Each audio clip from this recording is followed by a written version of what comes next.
Kita lanjut ke pokok permasalahan materi supaya nanti kalau sudah pulang sehingga aplikasi yang di lapangan itu tidak salah dosis, tidak salah penggunaan. Tetapi dengan penggunaan eco farming, biarpun caranya aplikasinya salah atau kurang, tetap hasilnya tetap Kita lanjutkan. Semakin kerasnya tanah bukan disebabkan oleh hilangnya tanah lapisan, ya, itu namanya lapisan topsoil.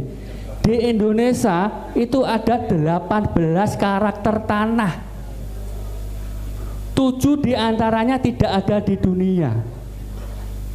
Ini kelebatan Indonesia karena negara kita katulistiwa, agraris, sumber pertanian, peternakan, apapun yang dihasilkan Indonesia itu melimpah. Itu dulu. Sekarang bagaimana? Turun. Benar enggak? Nah, dengan sinilah kita akan memberikan solusi yang terbaik untuk petani. Dampak penggunaan pupuk kimia harus segera diatasi dengan penerapan pupuk organik seperti Hayati yang bersifat sebagai pembenah tanah, berguna untuk meningkatkan produktivitas tanah. Jadi faktor utama di bidang pertanian itu yang kita utamakan adalah tanahnya dahulu, bukan bibit, bukan pupuk. Harus paham. Ibaratnya kita makan, itu wadahnya dulu harus bersih dulu supaya nanti kalau kita makan tidak bau, bener nggak? Tetapi sekarang di para petani setelah panen tanah dibiarkan atau dikelola? Biarkan kan?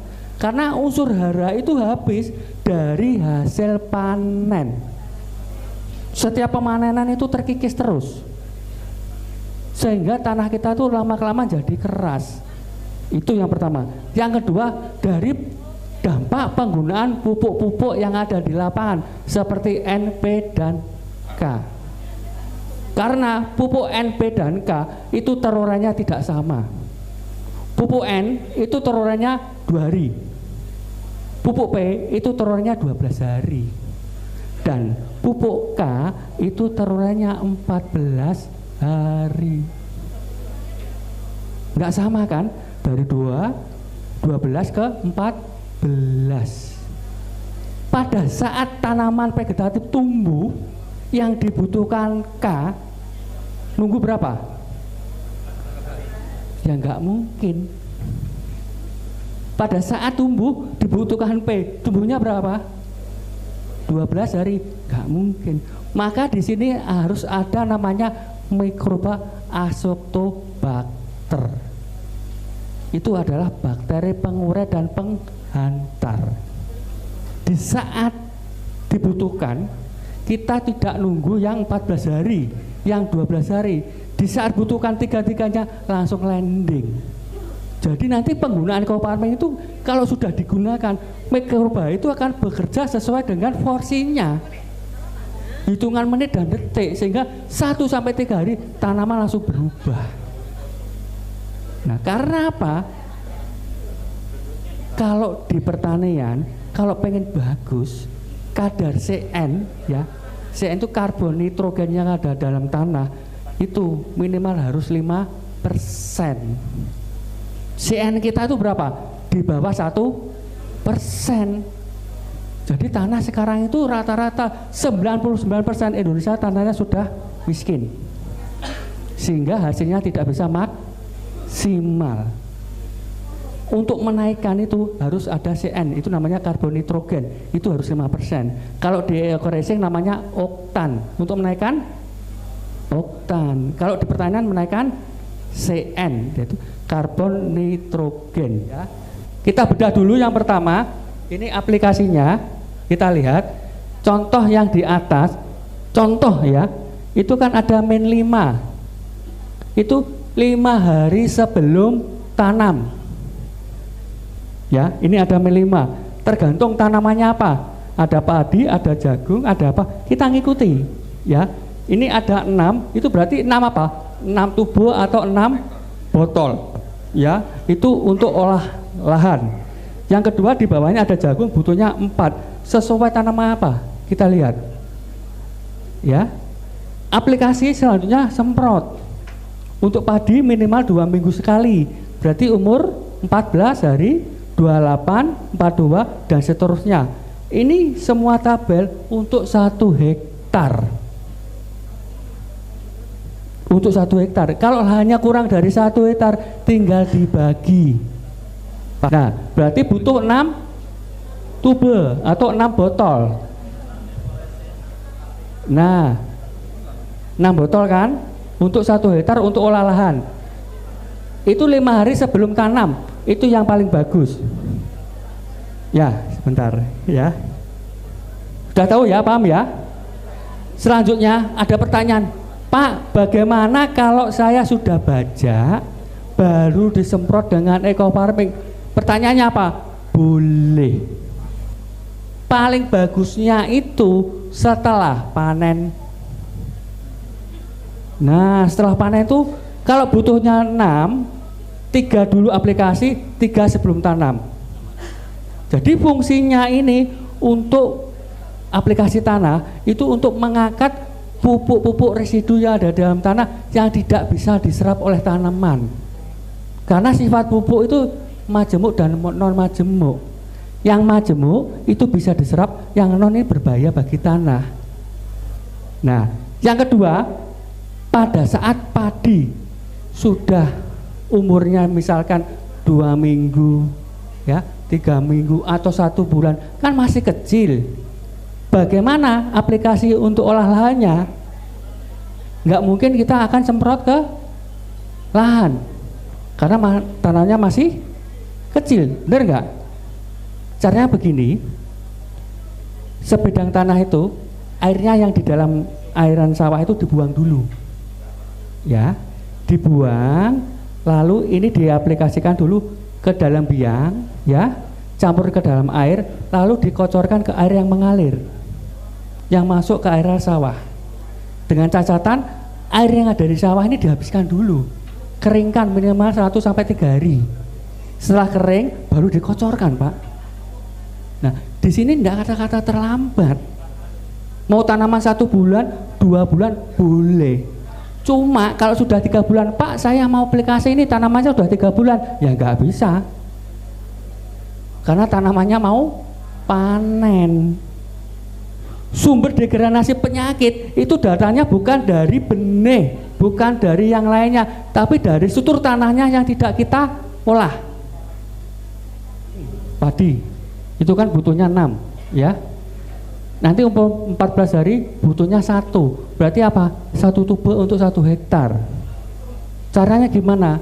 Setelah ini kita cairkan ke dalam 1 liter, cukup per tangki gunakan 40-50 cc. Kalau bingung ukurnya cc, itu bisa pakai botolnya ini. Nah, ini botolnya ini ukurannya 45 cc. Nah, ini bisa untuk 1 tangki. Daripada kita bingung, 1 cc 1 mili itu sama, cc dengan mili itu hitungannya sama. Kadang-kadang petani kan 40-50 cc itu seberapa, Pak? Kalau yang bawa pupuknya nggak tahu, petani gimana mau aplikasinya? Bener nggak? Iya, cukup menggunakan wadahnya bisa digunakan. Ya, 1 liter sudah ada di biang itu bisa sampai 20-23 tangki. Nah, jadi nanti kalau ada sisa ya, sisa setelah kita penyemprotan dan kita taruh botol, kalau nanti dibuka 1-2 minggu atau 1 bulan berikutnya bau, berarti itu mikrobanya hidup. Maka perlu ditambah dengan makanan, yaitu berupa molase. Molase itu adalah gula. Ya, yang penting jangan gula putih, karena gula putih ekstraknya beda. Harus pakai gula merah. Ukurannya sejempol kaki atau 1-2 gram. Mau 3 gram juga boleh. Silahkan. Kalau kita nyari molase susah, pada waktu masih bau, kasihlah dengan gula. Nah, tetes tebu boleh. Sama, ya. Kalau sudah dicairkan, nanti suatu saat itu bau dan tidak dikasih dengan molase atau gula, itu mikroba lama-lama akan mati. Nggak ada manfaatnya. Nanti 6 bulan, 8 bulan semua jadi bening. Bening. Kalau sudah bening ya selesai, jadi air biasa. Pak, kalau sudah saya cairkan, saya masukkan dalam botol, ditutup atau dibuka? Harus ditutup supaya anaerob, tidak kedap udara, terfermentasi dengan baik lagi. Kalau dibuka nanti timbul berbagai macam, karena virus menyebarnya lewat udara. Ada enggak? Ya udah, kalau saya pengen setengahnya dibelah aja jadi 2, kamu 1, kamu 1. Banyak kan yang di YouTube? Itu kita enggak boleh. Enggak boleh. Kalau mau baginya harus cairkan dulu, karena ini bergeraknya secara manual dan vertikal, horizontal vertikal. Jadi naik dan turun. Kalau dibagi pasiennya mikrobanya di sini, yang di bawah gimana? Ya nggak dapat, karena hasilnya nanti tidak maksimal. Jadi apa? Keberuntungan, bener nggak? Ya, kita lanjut. Sudah paham ya? Jadi sebentar Pak. Nanti itu tadi butuhnya 1. Di statement akhir itu adalah jumlah. Contoh tanaman padi akhirnya totalnya berapa? 10. Berarti 1 hektar butuh 10 tube. 1 hektar. Tergantung tanah kita. Lahan kita ada berapa hektar atau kurang dari 1 hektar. Silahkan dibagi. Paham ya? Mikroba ini sangat-sangat tidak berbahaya bagi tubuh. Contoh tidak berbahayanya begini. Setelah kita aplikasi ke lahan, kita menyemprotan atau memegang, kita tidak usah cuci tangan, langsung makan atau minum, ya, langsung pakai. Itu tidak ada efeknya bagi tubuh. Berarti di situ tidak ada Salmonella dan E. coli, karena bakteri yang berbahaya itu Salmonella dan E. coli. Gini, yang mau saya tanyakan, eco farming apakah bisa digunakan setiap saat? Seperti contohnya saat sekarang musim kemarau, Madiun kan belum ada hujan. Benar.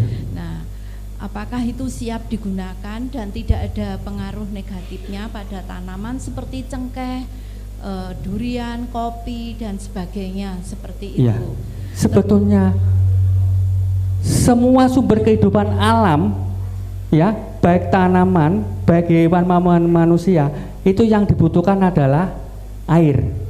Benar enggak? Pada saat kita makan, suatu saat nyelek di tenggorokan, butuhnya apa? Air kan? Sama dengan tanaman, tetap butuhnya air. Tetapi biarpun musim kemarau, tetap bisa menghasilkan yang lebih, sehingga petani juga bisa panen. Tapi dengan ekstrim, ya. Jangan sampai nanti saya aplikasi enggak pernah sekali dikasih namanya air, yang mana bisa tumbuh dengan bagus. Tetap digunakan, dosisnya berkurang, tidak masalah, sesuai dengan kemampuan. Kalau ini musim kemaraunya panjang, bisa gunakan tanaman palawija. Tahu mangga? Yang dimakan cuma apanya? Buahnya. Bagi bapak-bapak, ibu-ibu yang sudah usianya lebih dari setengah abad, ya, termasuk saya, ya, saya 2,5 abad loh, tapi masih muda. Karena yang saya konsumsi, 1 dari produk sinergi, yang kedua saya makan terutama sayuran dan lalapan itu dari daun mudanya mangga. Nah, buat apa ini Pak? Karena daun mudanya mangga itu ada zat tanin. Zat tanin itu zat untuk membalas sel tua menjadi muda. Tepuk tangan di eco farming. Kalau nggak ada eco farming ini nggak akan tahu. Hah? Nah, tapi kita bukan kambing loh ya. Itu bener. Ya. Jadi caranya begini. Pokoknya intinya yang sudah menggunakan produk kita, yang belum pernah menggunakan produk kita dan kita konsumsi, rasanya pahit dan getar. Kalau sudah menggunakan produk kita, rasanya manis. Bisa dibuat sayuran, bisa dibuat lalapan. dampak dari penggunaan semua yang ada di lapangan, air akan terinfeksi dengan berbagai macam penyakit. Ingat, setelah menggunakan eco farming, misalkan lahannya lahan sawah, itu nanti 2-3 minggu atau 1 bulan warnanya jadi kuning atau coklat, itu harus dibuang. Airnya, bukan tanamannya, ya, airnya yang dibahas kita air, ya. Jadi ada yang petani setelah aplikasi 1 minggu itu airnya jadi kuning, itu ada, karena setiap wilayah tidak sama, itu harus dibuang. Karena apa? Residu yang ada di dalam tanah, zat kimia dalam tanah itu keluar. Paham ya? Yang ketiga, kandungan unsur biologis dalam tanah berkurang. Mikroorganisme yang ada dalam tanah, jasa ternik yang bisa mengurai dalam tanah, semuanya nggak bisa hidup. Kalau dulu kita di sawah minimal berapa? 60 cm, bener nggak? Sekarang berapa senti? 5 cm. Ini dampaknya. Yang keempat, daya tahan tanaman terhadap hama penyakit berkurang, sehingga meningkatkan penggunaan pestisida, insek, dan herbisida yang berdampak negatif bagi manusia. Karena sekarang kebanyakan jenis bibit itu hibrid, karena sudah disetel. Kalau nanti pada masa vegetatif pertumbuhan terjadi berbagai macam penyakit. Nah, caranya mengatasi bagaimana supaya ini bisa teratasi? Pengelolaan tetap pakai eco farming. Yang kedua, penyemprotan penggunaan aplikasi untuk tanaman diwajibkan pagi hari dan tidak boleh sore hari. Nah, jam 5 sampai jam 10 siang, paling lambat jam 11 siang. Karena stomata mulut daun pagi tanaman itu bukanya pagi, kalau sore itu menutup. Makanya butuh proses namanya nitrifikasi, sehingga terjadi namanya fotosintesis, memasak masakan pada daun. Stomata itu buka, butuhnya nutrisi. Tetapi di kalangan masyarakat petani, pagi-pagi dikasih apa? Obat. Bener nggak? Itu banyak terjadi, karena petani sudah biarannya aja, pagi-pagi udah beres. Sebetulnya dari semua pun itu paham, dari penjual produk itu semuanya paham. Karena ini omset, ya dibiarin. Ya, penggunaan insek, fungi, pesti itu sebaiknya dilakukan sore hari di area sawah. Sebelum ditanam kan dibajak, supaya apa? Supaya gembur. Kalau sudah ada tanaman tumbuh, tanahnya yang bajak siapa? Jadi jawabannya tadi apa, Pak? Bener. Jadi penggantinya pembajak setelah ada tanaman adalah mikroorganisme, jasa ternik yang ada di dalam tanah. Itu bentuknya kecil, sangat luar biasa, tapi kemampuan sangat luar biasa. Mikroorganisme atau mikroba, fungsinya untuk menetralkan, menguraikan kandungan residu pupuk kimia yang tidak bisa diserap oleh tanaman. Nah, silakan Pak, ini hadiahnya, bisa dipraktekkan di rumah ya. Setelah mikroorganisme itu berubah mengangkat pupuk raja dalam tanah, maka di situ akan tumbuh namanya cacing. Cacing itu sebagai mengurai, pendongkrak supaya tanaman itu jadi subur ya. Tetapi kalau kebanyakan cacing juga berbahaya, karena cacing bisa merusak akar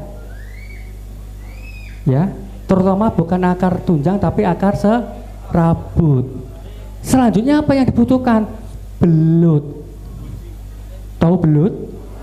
Belut itu sebagai roda penggeraknya motor ya, bagi traktornya petani.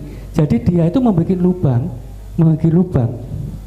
Nah, ini terus di lahan seperti roda. Nah, belut itu hewan hermafrodit berkelamin ganda.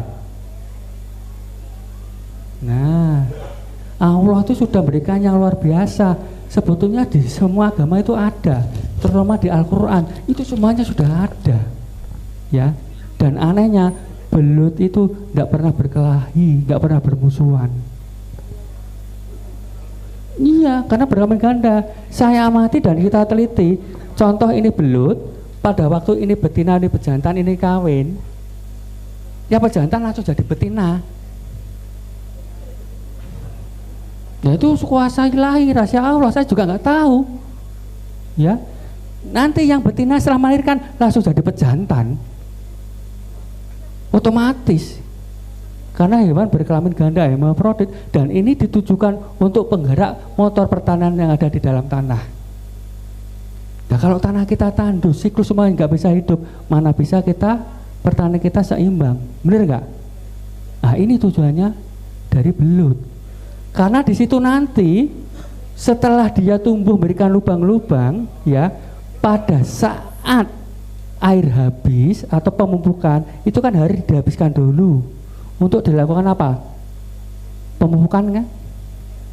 Kenapa pemupukan di sawah itu airnya harus dihilangkan, tidak ada harus dihilangkan, tidak ada air? Karena apa? Supaya nggak mengalir, benar. Yang kedua, secara optimal bisa merasuk ke dalam tanah. Karena di situ nanti terjadi namanya KTK, kapasitas tukar kation. Paham? Paham nggak?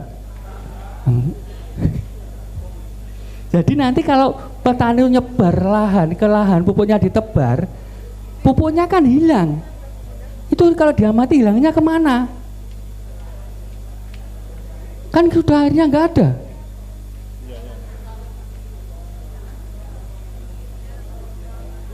Itu kan jadi ion. Nah, ion nanti di situ namanya terjadilah kapasitas tukar KTK.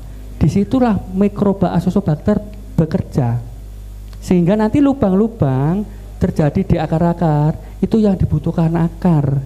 Karena tanaman tumbuh dengan bagus harus ada aerasi pernapasan pada akar. Itu yang dibutuhkan adalah auksin, gibelin, sitokinin, dan etilen. Itu hormon yang dibutuhkan oleh tanaman. Nah, caranya bagaimana? Kebanyakan tadi Pak Imo sudah bilang, kalau masalah jamur, virus, bakteri, itu kan sangat sulit dihilangkan. Tetapi dengan ekofarming juga bisa diatasi. Karena di sini ada namanya agen hayati. Nanti ada, ya. Yang kedua, di dalam kandungan itu kan ada namanya zat aktif. Zat aktif itu bisa tumbuh, bisa dilakukan dengan apa caranya? Cukup gunakan sunlight sama sabun colek. Dosisnya cukup 1 sendok teh, tidak boleh lebih. Ya, 1 sendok teh sunlight, 1 sendok teh sabun colek. Lalu kasih air, kocek, masukkan ke dalam tangki, kasih ekofarmingnya 50 cc, semprotkan. Itu untuk segala macam mengatasi jamur. Ya, itu terutama yang paling bahaya di jamur tanaman cabai. Di situ ada keriting, ada bule, ya. Terus ada pate, ada yang nanti buahnya bercak-bercak itu jamurnya sangat luar biasa. Jadi ekofarmingnya kalau sudah dicairkan ke dalam biang 1 liter, patokan per tankinya cukup menggunakan botolnya aja nih Pak. Jadi sudah dicairkan ke dalam 1 liter air, cukup ini sebagai takarannya per tangki. Nah, jadi nggak usah bingung-bingung, ini botolnya ini kurangnya 45 cc. Jadi 40 sampai 50 cc ya cukup ini aja. 1 liter itu bisa sampai 20 sampai 23 tangki. Nah, tetapi jangan salah, saya harapkan jangan sampai begini. Ini tanaman cabai kita lihat keriting. Tahu-tahu ya sudah Pak, saya semprot aja langsung gunakan ekofarming, sabun sunlight, sabun colek. Jangan. Jadi sebelum itu dilakukan, tanaman dikasih nutrisi dulu dengan catatan dikocor, disemprot, baru 3 hari action gunakan sunlight sama sabun coleknya. Penyemprotan dilakukan pada waktu yang paling tepat itu sore hari. Tapi kalau pagi hari gimana? Boleh, karena kita juga organik. Ini bedanya. Jadi organik itu mau pagi mau sore bisa, tapi dominan utamanya di pagi di sore hari. Paham ya? Ya, jadi mulut daun itu bukanya pagi, maka butuhnya nutrisi. Nah, kalau oleh lahan itu bisa pagi, bisa sore, bisa siang. Karena dominannya pekerjaannya eco farming itu di malam hari untuk dosis tanah. Ini bedanya di sini. Ya. Paham ya? Semua petani kalau nanam padi musuhnya adalah rumput. Tanam padi tumbuh rumput, pasti kan? Kalau tanam rumput belum tentu tumbuh padi. Itu tuh otomatis. Tetapi dengan adanya eco farming, jadi begini, pada saat dikasih eco farming tanah kan gembur. Otomatis nanti kalau kita pembersihan penyangan gulma atau rumput itu dari akar paling ujung itu terangkat sehingga nanti tidak bisa tumbuh lagi. Tapi kalau tidak, tanahnya tidak subur ya, nanti penyiangan pembersihan akan tumbuh lagi. Karena apa? Akar yang paling bawah ini tidak bisa kecabut. Nah, inilah unsur hara esensial yang ada di eco farming, terutama hara makro utama, hara makro sekunder, hara mikro. Ini yang ada di pupuk eco farming. Karena hara makro utama itu adalah nitrogen N, fosfor P, dan kalium adalah K. Sumbernya dari apa? Dari udara, tanah, terutama dari pupuknya NPK, urea, TSP, KCl, dan lain-lain. Jangan salah prediksi di lapangan. Banyak petani-petani kalau sudah menggunakan produk eco farming, penggunaan PK tidak sama sekali, itu salah. Ya, jadi kalau kita pengen tanaman kita baik, hasilnya melimpah, kebutuhan makro dan mikro itu harus terpenuhi. Kalau makronya harus dosisnya kecil, nggak usah banyak-banyak, sehingga penggunaan bisa dikurangi 75% dari penggunaan semula. Karena apa? Karena doktrin petani sudah menggunakan pupuk itu tidak setahun 2 tahun, tapi puluhan tahun. Kalau kita hilangkan total, nanti tanahnya drop, tidak bisa hasil yang lebih. Yang disalahkan siapa? Eco farming. Paham ya? Ya, caranya bagaimana? Tak kasih tahu. Pada saat contoh stat kita itu di 50%. Ya, paham maksudnya? Karena lapisan tanah kita tuh ragamnya ada 18 jenis. Contoh padi, ya, biasanya 100 kilo dalam satu petak. Contoh, yang digunakan 50%-nya berarti berapa? 50 kilo. Tetapi 50 kilo nanti dikurangi lagi 50%. Jadi berapa? 25. Yang diaplikasikan 25% dulu pupuknya, ya. Kalau 25% ini bagus, ya sudah, nggak pakai. Tetapi kalau 25% kurang bagus, bisa ditambah yang sisanya 25%. Itu caranya begitu. Jangan langsung 75%. Karena struktur tanah kita itu tidak sama. Paham ya? Belum? Ya nanti Bu ya. Yang kedua ada hara makro sekunder, itu sulfur S, magnesium Mg, kalsium Ca. Itu sumbernya dari apa? Dari tanah, dolomit, kapur pertanian, dan ZA. Jadi untuk meningkatkan pH dalam tanah itu harus ada unsur makro sekundernya, terutama kapur pertanian. Rata-rata pH kita kan di bawah 5%. pH kita paling bagus itu 7. Nah, supaya nanti pH kita bagus, supaya unsur Cn-nya itu jadi meningkat, harus ada kehidupan yang ada di dalam tanah, yaitu mikroorganisme atau mikroba. Kenapa harus pakai pupuk kandang? Karena unsurnya itu banyak sekali pupuk kandang itu. Tetapi pupuk kandang yang di lapangan sekarang tidak higienis. Contoh, pupuk kandang yang di lapangan apa? Ayam rata-rata. Ayam itu bukan pupuk kandang, itu adalah sampah. Nah, itu nanti padi timbul berbagai macam masalah. Gulma, penyakit, virus, bakteri, semua akan tumbuh di situ. Terus caranya bagaimana supaya jadikan pupuk itu jadi steril dan bagus? Itu harus diolah dahulu kalau punya pupuk kandang. Cara ngolahnya gimana? Direbus dahulu.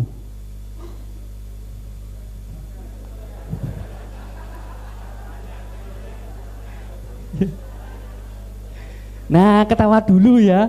Jadi ngerebusnya iminnya bukan pakai kompor yang besar. Kalau Pak, saya tuh habisnya 5 ton, lah kompor saya seberapa Pak? Bukan itu. Jadi ngerebusnya supaya gulma, bakteri, virus itu bisa mati dengan batu kapur. Tahu batu kapur? Kalau nggak tahu, tanya di toko bangunan buahnya. Gamping ya. Dosisnya berapa? 1 kuintal pupuk kandang ditambah dengan 1 kilo batu kapur.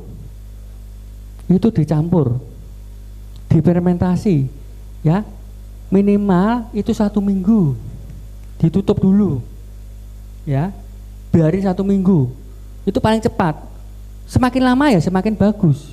Karena ini sebagai apa? Sebagai pemanas untuk mematikan unsur X tadi. Nah, setelah 1 minggu baru dibuka, disemprot dengan eco farming supaya mikroba itu tumbuh. Setelah tumbuh nanti tutup lagi biarnya 1 minggu, baru digunakan di lahan. Itu menjadikan kompos plus. Sehingga nanti reaksi dari kimiawi ya, apapun yang ada di dalam pupuk tadi seperti gulma, virus, bakteri, penyakit dan semuanya itu akan mati. Nah, paham ya? Kalau ada pupuk kandang jangan langsung dilakukan di lapangan, itu berbahaya. Nah, iminnya kan direbus pakai kompor kan, pupuk adanya berapa? Nah, bengong, ya, pasti, bener nggak? Bener, tapi rebusnya pakai batu kapur, paham ya? Nah, lanjut. Hara mikro, boron, seng, mangan dan lain-lain itu sebetulnya sumbernya yang dibutuhkan tanaman ini mikronya itu dari tanah, kompos, pupuk kandang dan bokasi. Tetapi pertanyaannya 1 hektar itu rata-rata harus menggunakan minimal maksimal 3 ton pupuk kandang. Ya kalau 1 hektar, kalau lahan kita 10 hektar berapa Pak? Berarti 30 ton. Itu kan pertanyaannya. Jawabannya sekarang yang dipakai itu ternaknya siapa Pak? Saya terus butuh sapi berapa Pak? Bener nggak? Iya kan? Apa yang dasar khawatir? Ya, kandungan yang ada di eco farming itu 1 botol itu setara dengan 1 ton pupuk kandang. Kalau bawa 10 berapa? 10 ton. Tinggal di saku mau atas mau bawah sudah. Nah, dan kalau diaplikasikan langsung sempurna karena ini diurai secara biologis. Kalau pupuk kandang 1 biaya pengangkutan, ya, biaya tenaga kerjanya. Setelah ditabur berbagai macam tumbuh masalah. Terus bagaimana nasibnya petani? Mau pemanen atau mau tengkurap? Bener nggak? Nah, 1%-nya itu sebetulnya yang dibutuhkan adalah mikroorganisme. Di sini ada contohnya Bacillus, ya, Acinetobacter, alga, pegagan, semuanya ada. Dan di sini ada 28 macam rempah yang ada di Indonesia. Dari ujung barat, dari ujung timur kita olah jadi 1. Dan penambahan kunyit yang terutama yang dari India. Unsur harian esensial sudah saya terangkan kayak tadi. Unsur harian esensial jika dianalogikan pada manusia ibaratnya menu makanan 4 sehat 5 sempurna. Ya, persamaan manusia dan tanaman itu sudah saya bilangkan tadi. Nasi itu seperti dari NPK dari 3 unsur tadi, ya. Sayuran, daging, buah, susu dan vitamin, kalsium, sulfur, magnesium, Fe yang tadi, ya. Sehingga pupuk organik super aktif ini untuk pencegahan hama tanah itu juga ada. Jadi eco farming itu satu, ya, ada POC, pupuk organik cair. Yang kedua berbasis mikroorganisme. Yang ketiga berbasis apa? Hayati. Nah, 3 fungsi, 1 macam. Biasanya pupuk yang di pasaran itu kalau 1 macam 1 jenis, 1 macam 1 jenis, 1 jenis. Nanti pakai hormon 1 jenis lagi, makanya petani bingung. Nah, cukup 1 semuanya ada. Kalau hayati fungsinya untuk apa? Untuk penangkal radiasi terhadap hama dan penyakit untuk tanamannya.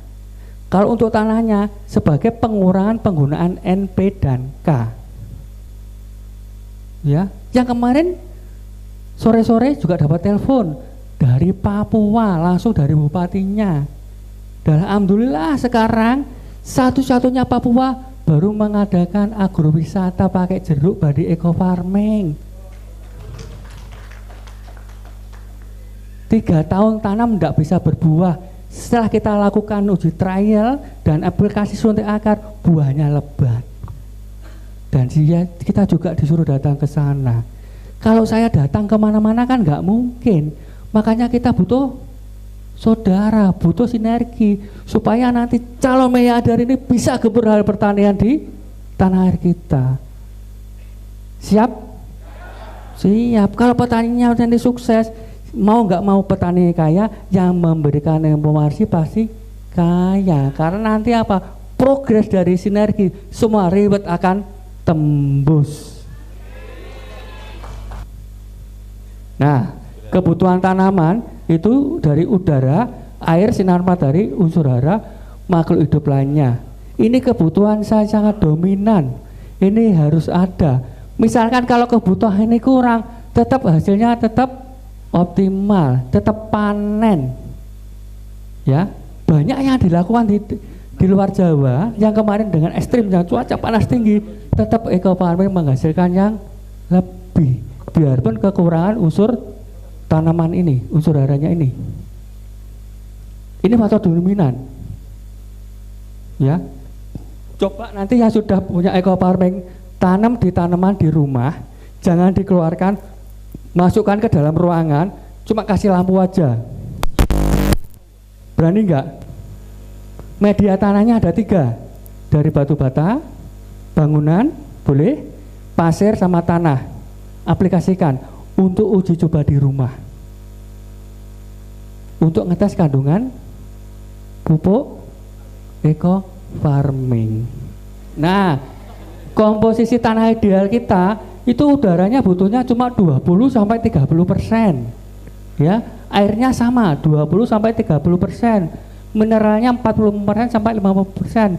Yang 1% itu adalah mikroorganisme berupa pupuk kandang tadi, yang 4% itu bahan organik, sehingga CN kita dibutuhkan adalah 5%. CN itu adalah karbon nitrogen yang ada di dalam tanah. Kalau di crossing namanya menaikkan oktan, kalau di pertanian menaikkan CN. Terus saya kasih tahu, kalau bapak-bapak, ibu-ibu punya lahan pertanian, bentuknya pertanian apapun, tolong ditanami dengan pisang. Tanaman pisang itu sangat bagus untuk berkembang biaknya mikroba. Jangan salah. Itu harus. Karena nanti pada saat musim kemarau, mikroba itu akan berkembang dan berteduh, berkembang biak di bawah pohon pisang. Ini fungsinya pohon pisang. Biarpun tanah kering, kalau kita gali di situ pasti ada air sama cacing. Bener enggak? Nah, itu harus kita punya. Mau perkebunan harus juga ada. Nanti kalau ada tanaman pisang yang tinggi, kalau sudah panen, ya, sudah panen kan ditebang. Ini yang namanya bawah itu bonggol atau apa? Bonggol kan? Itu dikeduk, dibalik. Bukan tanahnya, bonggolnya dikeduk dibalik. Umbinya. Nah, itu dibalik. Nanti itu pohon pisang akan tumbuh kerdil tapi buahnya panjang. Kalau Anda ada di Ekofarming nggak akan dikasih ilmu. Makanya datang di Ekofarming. Ini hukumnya wajib. Kita siap break dulu, nanti kita lanjut lagi. Semangat ya. Wassalamualaikum warahmatullahi wabarakatuh. Baik, tepuk tangan untuk Bapak Teguh Purnomo.